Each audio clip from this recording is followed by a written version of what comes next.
In 1 Chronicles chapter 10, the book moves from genealogies into the historical events that shaped Israel's kingdom.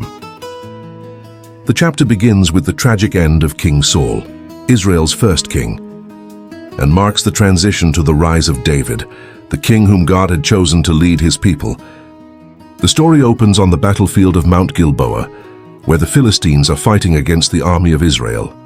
The battle turns against Saul and his men as the Philistine forces gain the upper hand. Israel's soldiers begin fleeing, and many are struck down on the mountainside. The Philistines press hard against Saul and his sons. Among those killed in the battle are Saul's sons Jonathan, Abinadab, and Malchi-Shua. The death of Jonathan is especially significant because he had been a faithful friend to David and a courageous warrior in Israel.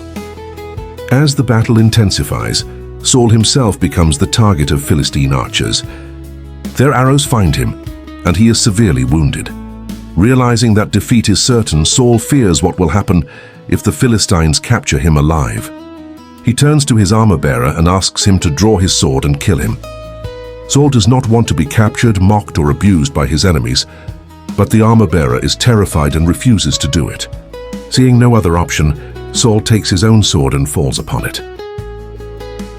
When the armor-bearer sees that Saul is dead, he also falls on his sword and dies beside him. So Saul dies on that day, along with his 3 sons and many of his household. The reign of Israel's first king comes to a tragic end on the slopes of Mount Gilboa. When the Israelites living in the nearby valleys see that the army has fled and that Saul and his sons are dead, they abandon their towns and escape. The Philistines move in and occupy the cities that had been left behind. The next day, the Philistines return to the battlefield to strip the fallen soldiers. There they discover the bodies of Saul and his sons. They remove Saul's armor and cut off his head. Then they send messengers throughout Philistine territory to announce the victory in the temples of their gods and among their people. Saul's armor is placed in the temple of their gods, and his head is displayed in the temple of Dagon as a trophy of war. When the people of Jabesh-Gilead hear what the Philistines have done, they remember Saul's earlier kindness when he rescued their city from the Ammonites. In gratitude, their brave men travel through the night, recover the bodies of Saul and his sons from Beth-shan, and bring them back to Jabesh. There they burn the bodies, gather the bones, and bury them beneath a large tree. The people then fast for 7 days as a sign of mourning and respect. The chapter concludes with an important explanation. Saul died because he was unfaithful to the Lord.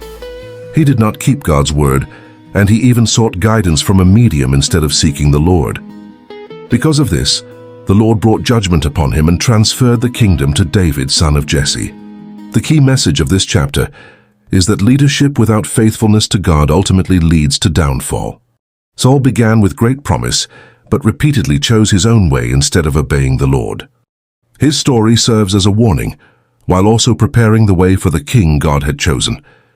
Next comes 1 Chronicles chapter 11, where all Israel gathers around David, recognizing him as king and beginning a new chapter in the nation's history.